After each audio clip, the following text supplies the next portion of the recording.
Estimadas y estimados, esperando estén bien, sean bienvenidos una vez más a la clase de Psicología Laboral. En esta oportunidad hablaremos de conflicto y negociación, conceptos que continúan a las temáticas de motivación y liderazgo, de los cuales hablamos la semana pasada, y que son parte de la unidad 3, donde hablamos de procesos humanos en las organizaciones. En esta clase vamos a tratar el concepto de conflicto, su proceso y tipos de conflicto, para luego hablar de lo que es la negociación como estrategia de resolución de conflictos. También veremos las etapas de una negociación y revisaremos cómo afectan la personalidad o el género en este proceso y el rol que juegan las terceras partes en una negociación. La lectura de esta clase se encuentra en el capítulo número 15 de Robbins, en el que encontrarán una extensión de las ideas que aquí les presento. Bueno, comenzaremos por revisar una definición genérica de lo que entendemos por conflicto y a la que podemos acceder a través de un diccionario. Si buscamos conflicto en la Real Academia Española, encontraremos las palabras lucha, pelea, combate, enfrentamiento, palabras que nos vienen a la mente y que reflejan nuestro sentido común cuando pensamos en el término de conflicto, en el concepto de lo que es conflicto. Pues bien, por otra parte, para Hidalberto Chavenato, un consultor y autor de libros de administración y gestión de personas, el conflicto se presenta cuando existen objetivos comunes y una de las partes, sea un individuo o un grupo, trata de alcanzar metas propias y para ello interfiere con la otra parte. Esta definición debe entenderse en un contexto organizacional, donde las, comillas, partes se refieren a personas que pueden llegar a ser varias, cientos o miles, y donde existe un objetivo común que es el organizacional. Por ejemplo, en una pastelería el objetivo es el de hacer pasteles, o en el de Greenpeace, resguardar la biodiversidad. Aquí el conflicto surge cuando una de las partes, sea un grupo o persona dentro de la organización, intenta satisfacer sus propios objetivos, interfiriendo con los de la organización. Esto puede considerar una amplia gama de comportamientos y uso de recursos como el tiempo, el dinero o activos de una forma distinta a la esperada por el objetivo común de la organización o empresa. Bajo esta lógica, apreciaríamos un conflicto cuando los donativos que se reúnen en una fundación o los recursos que se deben entregar en una municipalidad no llegan a las personas para quienes están destinadas, gracias a que una de las partes de la organización las utiliza o las toma para otro fin distinto al objetivo común. Robbins, por su parte, define el conflicto como un proceso que comienza cuando una de las partes percibe que la otra ha sufrido un efecto negativo o está por hacerlo, algo que a la primera parte le preocupa o le importa. Robbins es otro autor de gestión de recursos humanos y comportamiento organizacional, por lo tanto plantea el concepto de conflicto desde esa mirada y en el contexto que es de interés para nuestra asignatura. Esta definición plantea que el conflicto involucra al menos dos partes, donde una de ellas percibe. Este concepto es importante, pues involucra una interpretación de la realidad, la cual realizo con mis sentidos, pero también con un marco cultural, normas valóricas, ideología, entre otros. Por ello, cuando hablamos de que una parte percibe que la otra ha sufrido un efecto negativo, hablamos de un componente subjetivo, que a una de las partes le preocupe o importe, implica que está involucrado en el conflicto. Ahora bien, volvamos a nuestra definición sencilla de diccionario y hagamos una doble lectura. Hablar de lucha, pelea o enfrentamiento involucra oposición de dos o más posturas, ideologías o situaciones las cuales se enfrentan y confrontan con la intención de imponerse. Por ello hay una pelea. Estas posturas no pueden darse al mismo tiempo, pues son contradictorias, incompatibles o se interfieren entre sí. Supongamos dos jóvenes que se enfrentan entre sí por el amor o la atención de una señorita.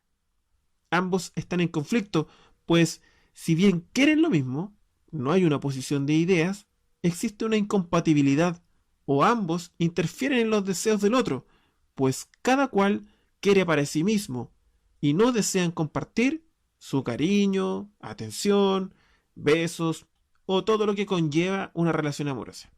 Habría que preguntarle a la señorita si quiere la atención de solo uno de ellos o la de ambos. Bueno, ya contamos con 4 ideas o definiciones de conflicto que nos permiten hacernos una idea general de cuándo estamos ante una situación conflictiva. Así como en la película de pistoleros El bueno, el malo y el feo, el conflicto ha recibido diferentes connotaciones a lo largo del tiempo. Desde un punto de vista tradicional, el conflicto es algo malo, negativo, sinónimo de violencia, destrucción e irracionalidad. Por lo tanto, el conflicto es algo indeseable. Este punto de vista pone énfasis en la evitación del conflicto, presta atención a las causas que lo ocasionan y en realizar esfuerzos para su corrección y erradicación. Aquí tendríamos todas las acciones, sanciones, normas y estrategias que tienen por objetivo modular la conducta, por ejemplo, de los niños en un colegio a favor de mejorar la convivencia escolar. O por otra parte, las leyes y las normas que rigen nuestra conducta social a fin de controlar, por ejemplo, las manifestaciones en las calles. Desde el punto de vista de la escuela de lo que es las relaciones humanas, el conflicto es un fenómeno natural en todos los grupos y las organizaciones. Por lo tanto, es algo inevitable, es algo imposible de eliminar, ya que es algo natural. Este punto de vista pone énfasis en la aceptación de todo conflicto y en desarrollar estrategias para sobrellevarlo, para encauzarlo y manejarlo. Aquí, la mayoría de los esfuerzos se encuentran en educar a las partes o a las personas respecto a cómo resolver los conflictos entre ellos. Desde un punto de vista interaccionista, existen conflictos que apoyan las metas de un determinado grupo y mejoran su desempeño, mientras que hay otros que lo obstaculizan, dificultando el logro de sus metas. Por lo tanto, es necesario promover un conflicto, pero un nivel mínimo, que conserve la viabilidad, la autocrítica y la creatividad de un grupo, pero no maximizarlo al punto de destruir sus relaciones o destruir la confianza, finalmente destruir al grupo.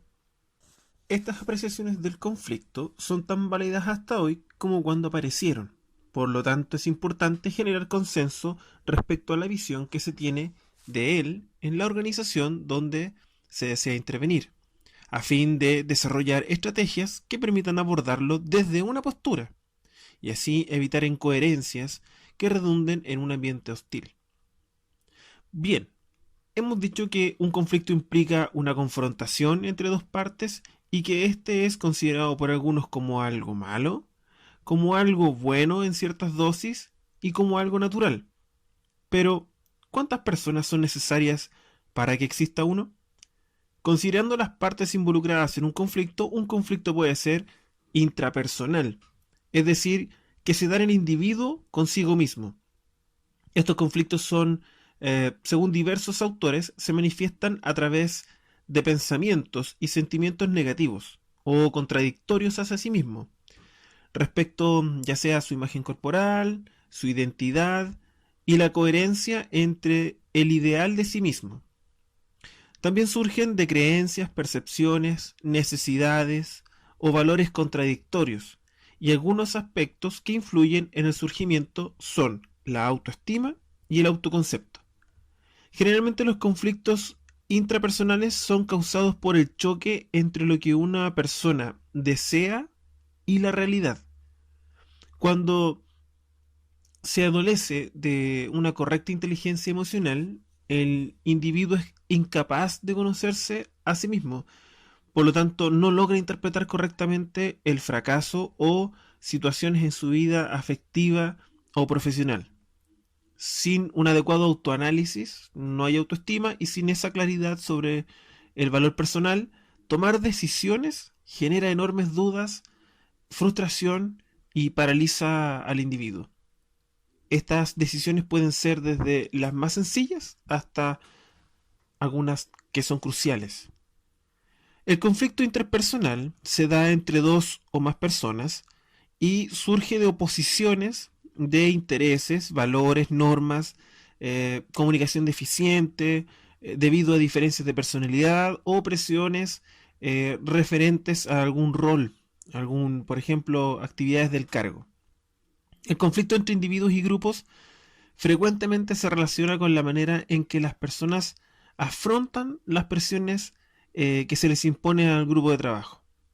El conflicto interpersonal es intragrupal cuando esta confrontación o antagonismo se da entre individuos dentro del mismo grupo, organización o institución. El conflicto, por otra parte, intergrupal, ocurre cuando dos grupos entienden que sus objetivos e intenciones son incompatibles. En casos extremos, el enfrentamiento puede hacer que un bando pretenda la eliminación del otro. En el ámbito de la administración de empresas, se entiende al conflicto intergrupal como los desacuerdos que ocurren entre las diferentes oficinas, sectores o equipos de trabajo y que atentan contra la integración corporativa y la coordinación de todas las actividades.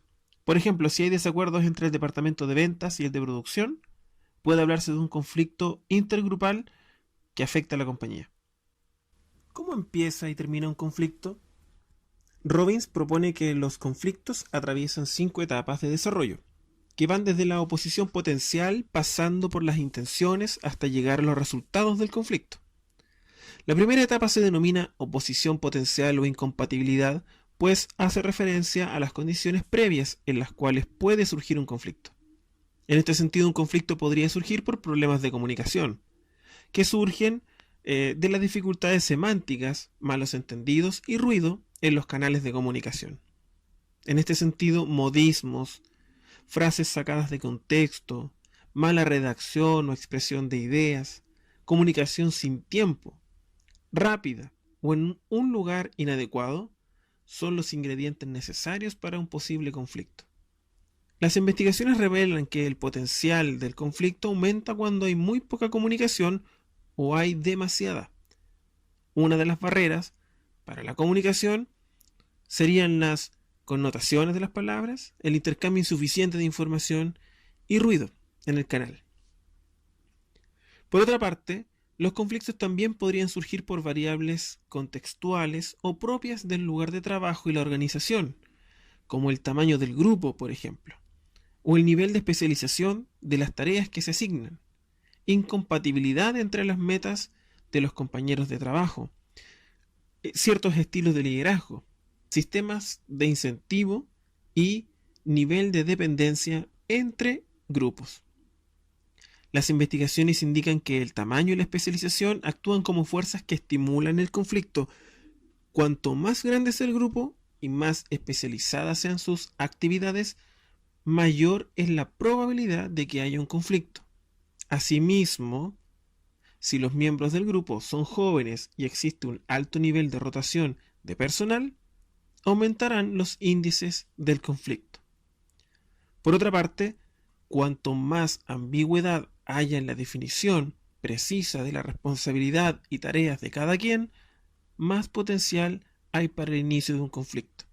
Esto último hace referencia a las tareas que son identificadas en los distintos cargos. Es por ello que en la medida que no existan descriptores o claridad de lo que cada quien debe hacer, existirá ambigüedad y roces producto de las tareas que cada uno debe realizar. Los conflictos también pueden surgir o podrían surgir por diferencias de personalidad, emociones, por diferentes valores, creencias, cultura, por mencionar algunos. Por ejemplo, en los equipos de trabajo, si los miembros pertenecen a generaciones diferentes, quizás surjan mayores desacuerdos sobre cómo llevar a cabo una tarea.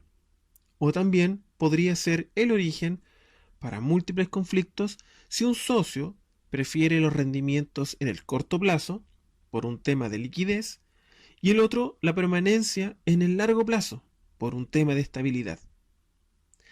En la segunda etapa del conflicto, existe un procesamiento mental de las condiciones anteriores.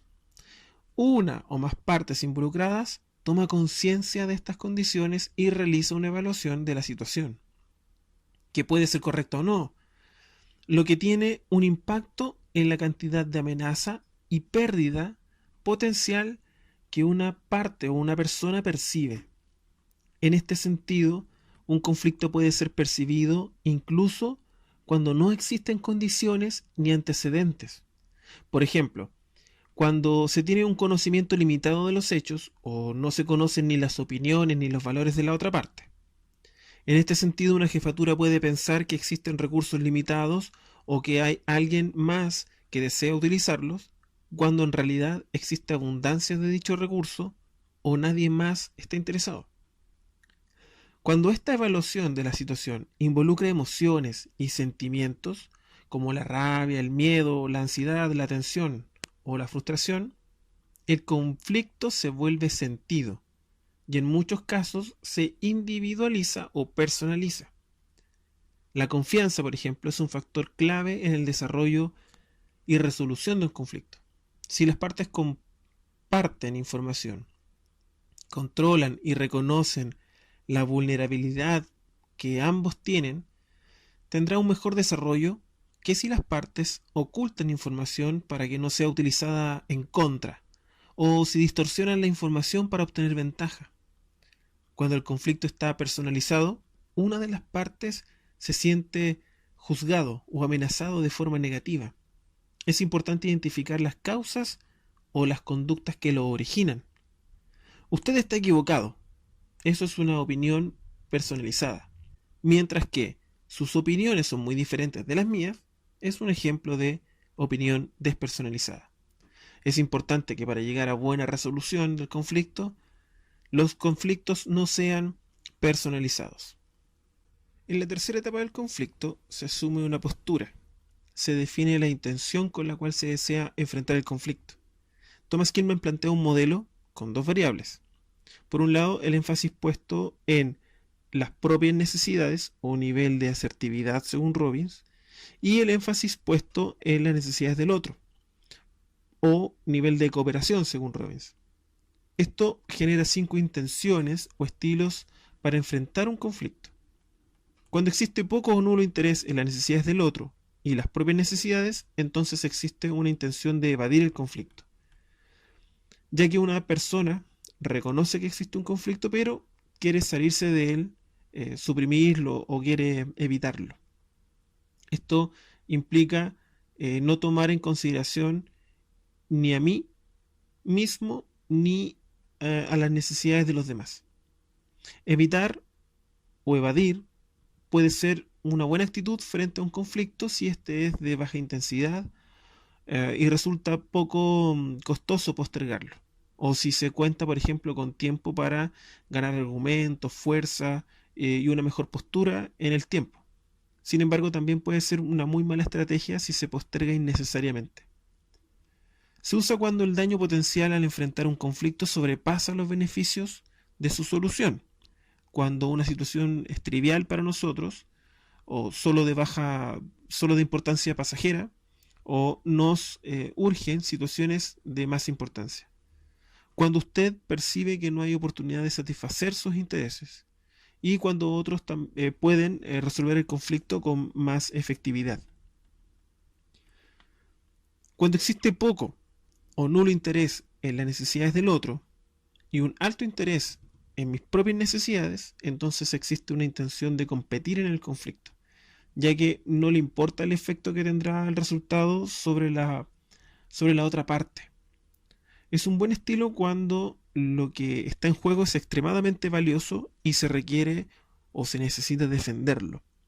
Claro que ello implica contar con una escala de valores, ya que al declarar algo muy valioso, inmediatamente se declaran otros elementos como menos valiosos, en los cuales será necesario ceder. El lado oscuro de este estilo de competir es que puede ser considerado como egoísta, agresivo y generador de resentimiento en aquellos que les toca perder o que les toca ceder. Se usa cuando es vital una acción rápida e inmediata, ¿ya? O decisiva, y en situaciones que se consideran apremiantes o importantes. Por otra parte, cuando existe un alto interés en las necesidades del otro y un alto interés en las propias necesidades, entonces existe una intención de colaborar en el conflicto, pues las partes desean satisfacer por completo las preocupaciones de todos los que intervienen. En el estilo colaborar, las partes buscan transformar la incompatibilidad de sus intereses en alternativas comunes que los satisfagan a ambas partes. Con esta intención se crea valor, ya que no se reparte lo que hay, sino que se crea algo nuevo, y ambos quedan satisfechos intentando llegar al 100%. Este enfoque corresponde a una intención de ganar-ganar. Se usa cuando su objetivo sea el de aprender, probando sus propias supuestos, sus propias teorías, cuando se quiere encontrar una solución integral, cuando los intereses de ambas partes son demasiado importantes como para transar, para obtener compromiso al incorporar los intereses de otros en una decisión de consenso. Por otra parte, cuando existe un alto interés en las necesidades del otro y poco en las propias necesidades, entonces existe una intención de ceder o acomodarse en el conflicto. Cuando una de las partes busca calmar a un oponente o está dispuesta a poner las intenciones de éste por encima de los propios, el hecho de ceder puede tener que ver con un mero altruismo. También puede tener por objetivo privilegiar la relación con la otra parte, por sobre el hecho de ganar aquello que uno puede estar en ese momento disputando. También puede ser un modo estratégico enfocado en que está en la situación que si igual voy a tener que ceder, mejor cedo ahora para evitar ceder en el futuro. El gran tema con ceder frecuentemente es el resentimiento que genera, ya que quien siente que siempre lo hace, ya sea porque percibe abuso de poder, amenaza, intimidación o algún tipo de riesgo, en algún minuto puede cobrarse sus concesiones anteriores como un modo de equilibrar la balanza. Ceder o acomodarse se usa cuando una de las partes comprende que está equivocado, cuando el asunto es mucho más importante para la otra parte, cuando sea especialmente importante conservar la armonía y evitar rupturas, y cuando el continuar compitiendo solo va a dañar la causa. Por ejemplo, cuando está en desventaja y perdiendo. Cuando cada parte en un conflicto busca ceder en algo y compartir los resultados, entonces ambas partes buscan transar o comprometerse, porque ambas partes tienen la disposición a buscar una salida al conflicto por medio de una negociación. Ninguna consigue en 100% de lo que le interesa, sino que por intermedio de ciertas concesiones consiguen alguna parte de lo que buscaban. Este es un modo de negociar que resuelve dificultades, aunque más bien reparte el valor en vez de crearlo. Se usa para llegar a una solución intermedia en la que todos han cedido un poco. En ese sentido, en un principio no es lo que usted hubiera deseado, pero es una solución aceptable. Cuando dos oponentes con igual poder están firmemente comprometidos en metas mutuamente excluyentes, como en las negociaciones sindicales, para obtener un arreglo temporal a problemas complejos y para llegar a situaciones o a soluciones rápidas cuando existen presiones de tiempo. En la etapa 4, el conflicto se manifiesta en un comportamiento abierto. Aquí es donde los conflictos se hacen visibles e incluyen expresiones, acciones y reacciones que hacen las partes en conflicto. En ocasiones los comportamientos abiertos se desvían de las intenciones originales al momento de interactuar. Estos comportamientos son intentos abiertos por implementar las intenciones de cada parte, pero tienen una calidad de estímulo que está separada de las intenciones, por lo que, dependiendo de la calidad y apertura de la comunicación, estarán sujetos a la interpretación que haga cada una de las partes según perciba una u otra cosa. Por eso en esta etapa el conflicto puede volverse constructivo o destructivo. para la solución de un problema, ya que es un proceso de interacción que es dinámico, que puede convertirse en una espiral cuando cada lado provoca al otro y busca revancha. Por desgracia, lamentablemente, la agresión, la competencia y otras defensas que se aprenden de forma casi inconsciente a través de ejemplos, mientras que la solución de problemas, la creatividad para poder encontrar alternativas de solución, requiere de un esfuerzo intencional y consciente. Robbins propone una escala para medir el nivel de intensidad de un conflicto, algo así como un termómetro para conflictos. En un extremo no hay conflicto y en el otro un conflicto de aniquilación. En el nivel inicial existirían desacuerdos y malos entendidos. Posteriormente se daría el cuestionamiento de las partes abiertamente, generando un punto de conflicto.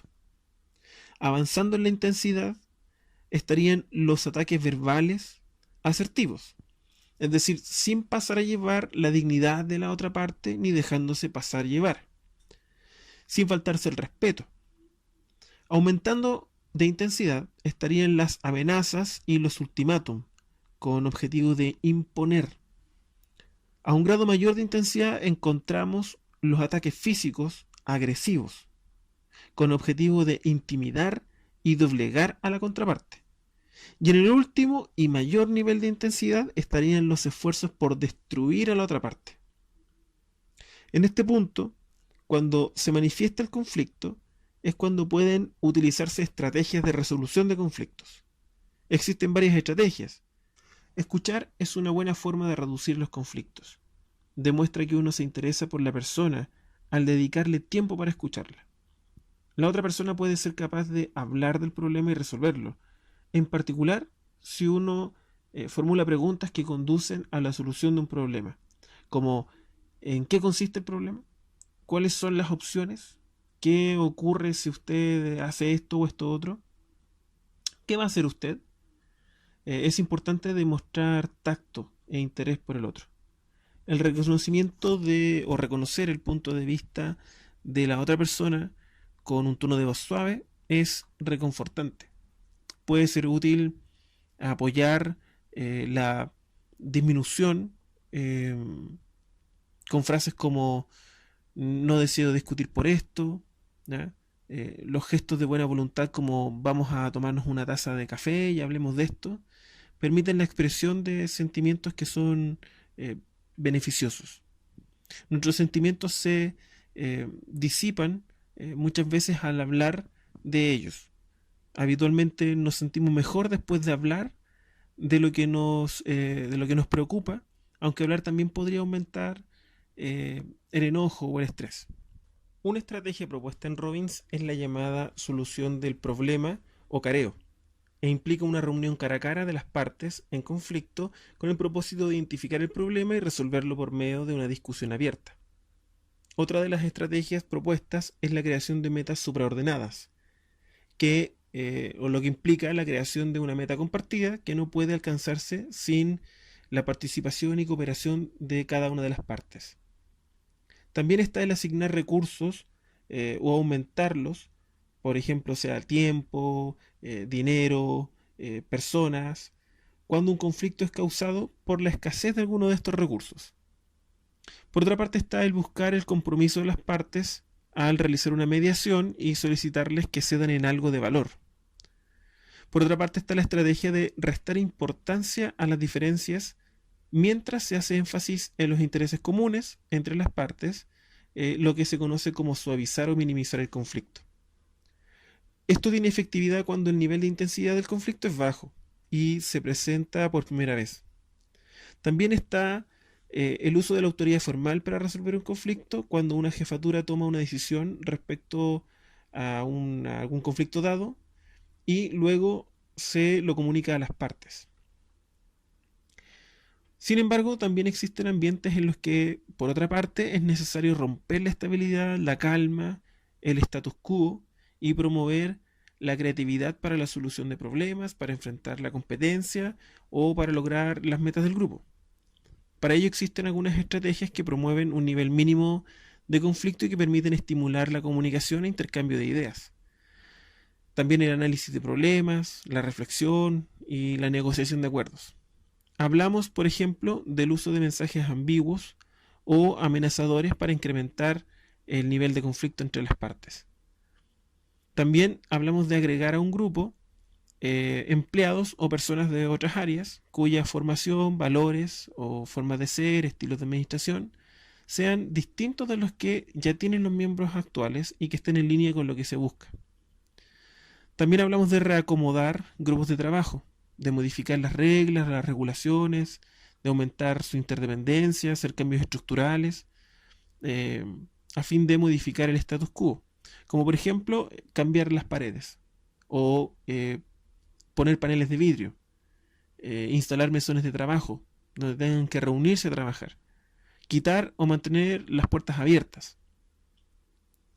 Por último, también tenemos designar a un crítico que con toda intención siempre argumente en contra de la mayoría de las posturas, decisiones que mantenga el grupo, a fin de promover un análisis crítico en cada alternativa, la reflexión y el uso de argumentos.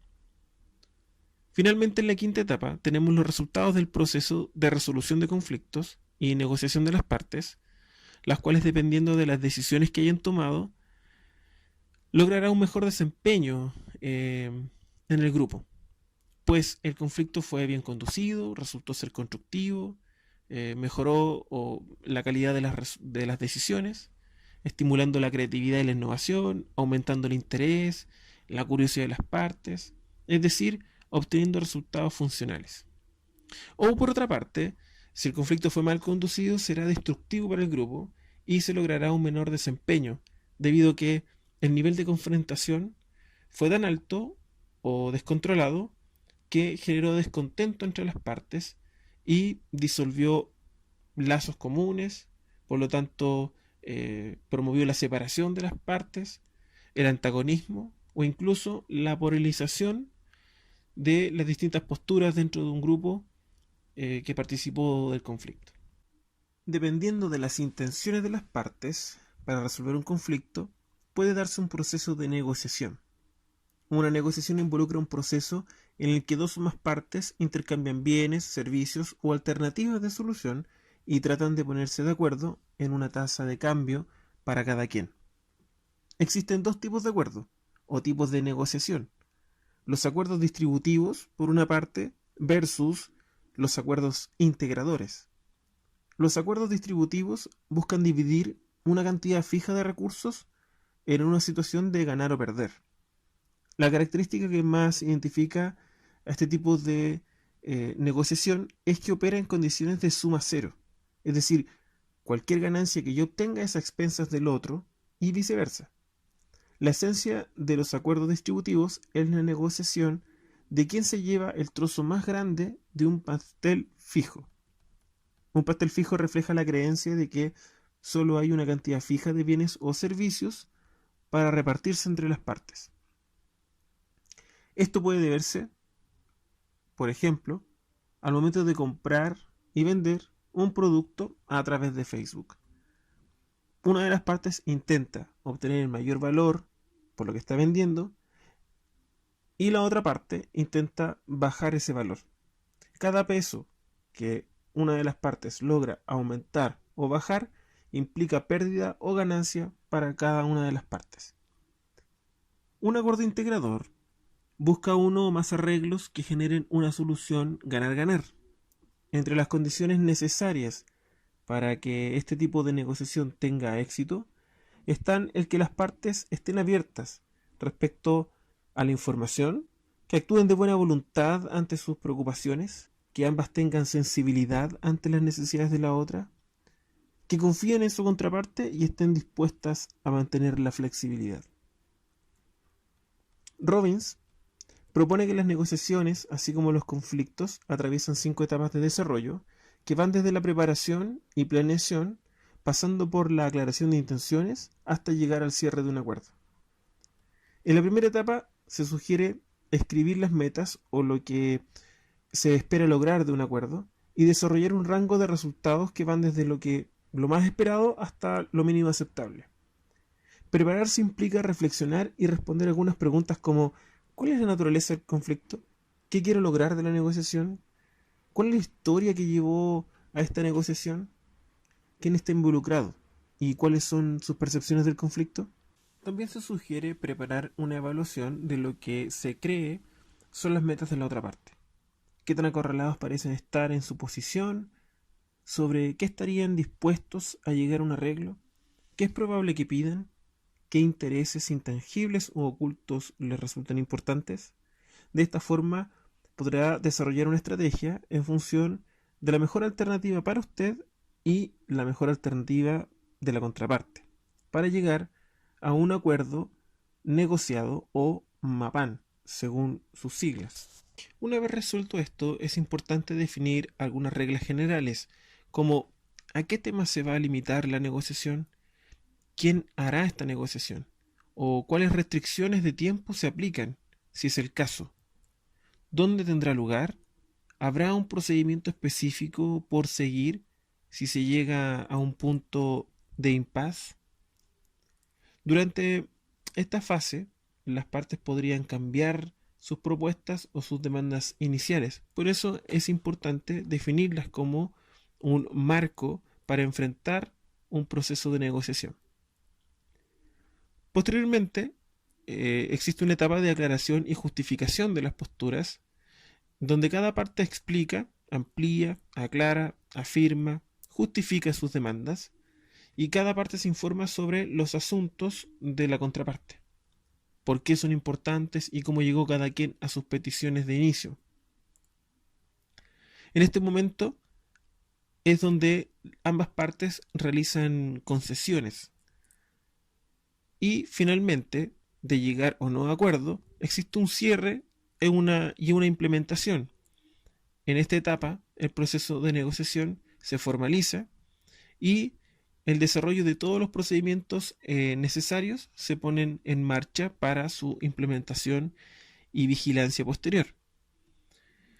Pero en la mayoría de los casos, el cierre del proceso termina con algo que no es nada más formal que un apretón de manos y posteriormente es revisado un contrato, es revisado las normas del juego y se formalizan a través de documentos o documentación que se anexa en algún tipo de contrato entre las partes.